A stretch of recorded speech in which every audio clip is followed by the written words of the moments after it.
নমস্কার বন্ধুরা, unique blog ভিডিওর পক্ষ থেকে তোমাদের সকলকে স্বাগত। আমরা আজকে তোমাদেরকে বনগাঁ শহরের পাশে সাতভাই কালীতলা নামক এক জায়গায়, যেখানে প্রতি বছর পৌষ মাসে বিরাট বড় করে মেলা হয়। এই মেলার প্রধান কারণ হচ্ছে সাতভাই কালীতলা জাগ্রত মা কালী মন্দিরের পুজো। প্রতি বছর পৌষ মাসে এই মন্দিরে শনিবার এবং মঙ্গলবার দুদিনে পুজো হয় এবং এই পুজো নিয়েই এখানকার মেলা। আমরা চলে এসেছি প্রথমে মদন বাবাজির মন্দিরে। এটি সাতভাই কালীতলার ঠিক এপারের মন্দির। ওপাশে সাতভাই কালীতলা, এপাশে মদন বাবাজির এই মন্দির। এই মন্দিরের মা কালীও খুব জাগ্রত। এপাশেও পুজো হয় এবং সেই পুজোর জন্য এপাশেও বেশ ছোটোখাটো চারিদিকে বেশ দোকানপত্র বসে একটা মেলা হয় এখানে। অ্যাকচুয়ালি মেলাটা একই দিনে হয়, এপাশেও যা ওপাশেও তাই। সেই কারণে আমরা এপাশে মায়েরকে দর্শন করে মেলা ঘুরে এবারে যাব আমরা ওপারে। দেখতেই পাচ্ছ কেমন ভিড়, যে ব্রিজ পার হওয়ার মতো উপায় নেই। যাই হোক, ব্রিজ পার হওয়ার সময় ভিডিও আমরা করতে পারলাম না, তাই ব্রিজটা পার হয়ে আবার ভিডিও করা শুরু করলাম।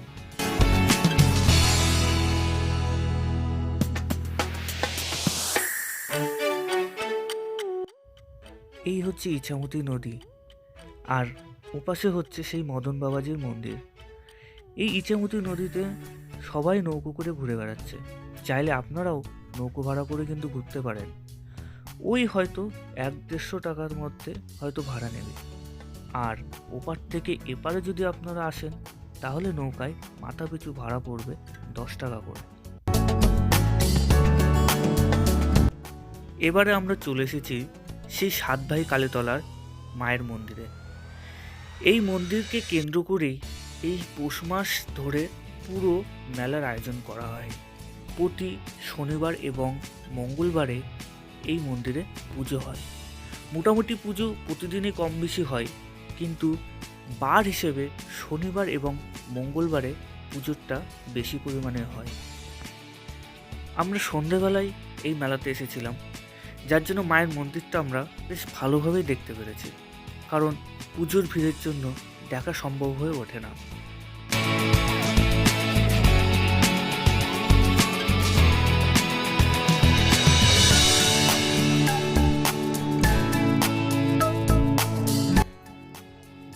মায়ের মন্দিরের কিছুটা দূরেই আছে একটা শিব মন্দির আর ছোট হনুমান মন্দির। আপনারা চাইলে এই মন্দিরে দর্শন করতে পারেন, আবার এই মন্দিরে পুজোও দিতে পারেন।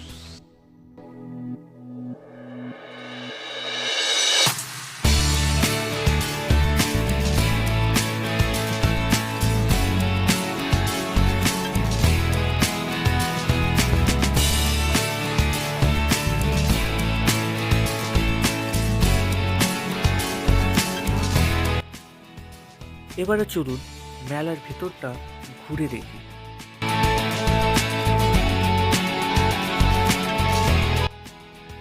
দেখতেই পাচ্ছেন কত ভিড়, কত মানুষের চাপ। এত পরিমাণে ভিড় হয় এই মেলাটাতে, না গেলে বোঝাই যাবে না। বহু দূর দূরান্ত থেকে এখানে আসে পুজো দিতে এবং এই মেলা ঘুরতে।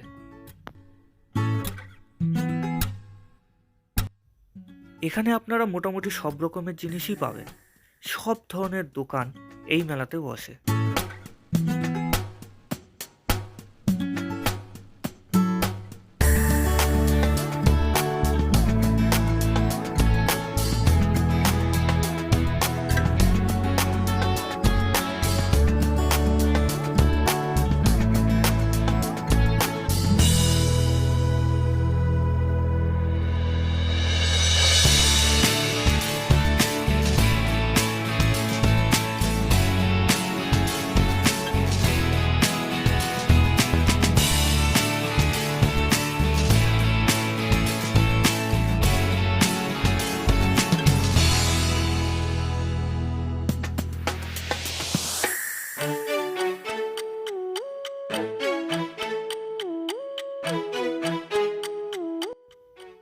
এই মেলার মাঠের এক পাশ দিয়ে প্রচুর ফুচকা স্টল পাবেন, নিরামিষ ফুচকাও পাবেন, তাই ফুচকা প্রেমীদের তো কোনো চিন্তাই নেই ফুচকা নিয়ে।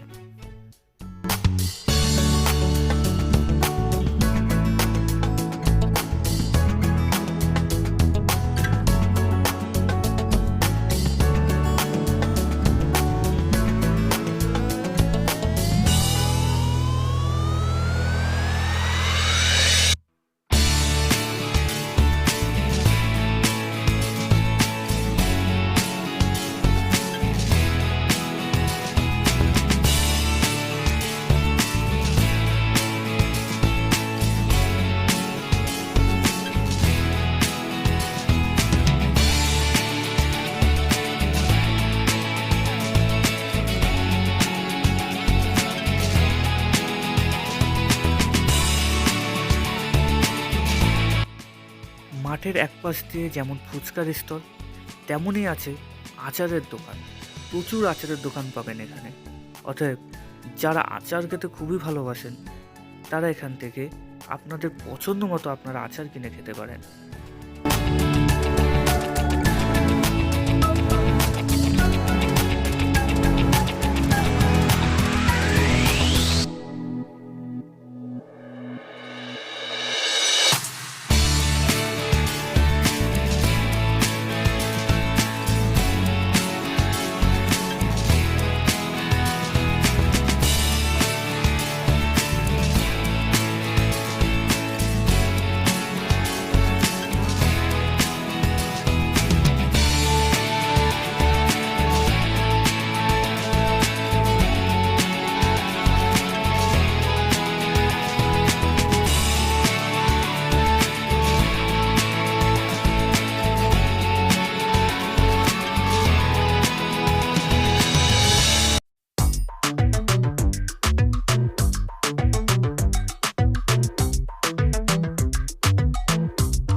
তবে এবছরে এই নদীর উপরের এই লাইটিংটা নতুন করেছে, বেশ দূরের থেকে খুব সুন্দরই লাগছিল এই লাইটিংটা দেখতে।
এই মেলাতে এসে সবথেকে আমার ভালো লেগেছে এই দোকানের জিনিসগুলো। সব কি সুন্দর হাতের কাজ, এত সুন্দর হাতের যে কাজ, এই দোকানে না আসলে এই জিনিসগুলো না দেখলে আপনারা বুঝতেই পারবেন না। তবে এই জিনিসগুলো ঘর সাজানোর জন্য খুবই সুন্দর। এখানে এই দোকানটাতে সব রকমের জিনিসই মোটামুটি পাওয়া যাবে, মাথার চিরুনি থেকে শুরু করে ব্যাগ থেকে শুরু করে ফুলের ডালাই থেকে শুরু করে আপনারা যদি চান কুলো বা কোনো ধরনের সাজি, মানে মোটামুটি অনেক কিছুই এখানে পাওয়া যাবে, যা দিয়ে আপনারা ঘর সাজাতে পারবেন।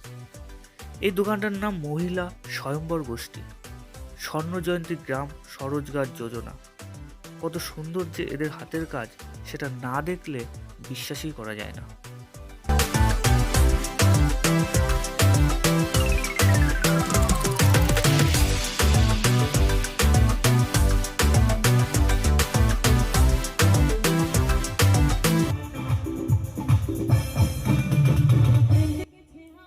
মেলা ঘুরতে ঘুরতে চলে এলাম মেলার অনুষ্ঠান দেখতে। মেলা উপলক্ষে চলছিল বিচিত্র অনুষ্ঠান। এখানে বাইরের শিল্পীদের নিয়ে এসে প্রতি শনিবার এবং মঙ্গলবার পুরো পৌষ মাস ধরে অনুষ্ঠান হয়। তাই আপনারা মেলা দেখার পরে আপনারা এখানে এসে অনুষ্ঠান দেখে কিছুটা সময় কাটিয়ে নিতে পারেন।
বন্ধুরা, আমার ভিডিও যদি আপনাদের ভালো লেগে থাকে তাহলে অবশ্যই আমার চ্যানেলটিকে সাবস্ক্রাইব করবেন এবং পাশে থাকা বেল আইকনটি প্রেস করে রাখবেন, কারণ এরকম নতুনত্ব ভিডিও সবার আগে আপনাদের কাছে পৌঁছে যাবে।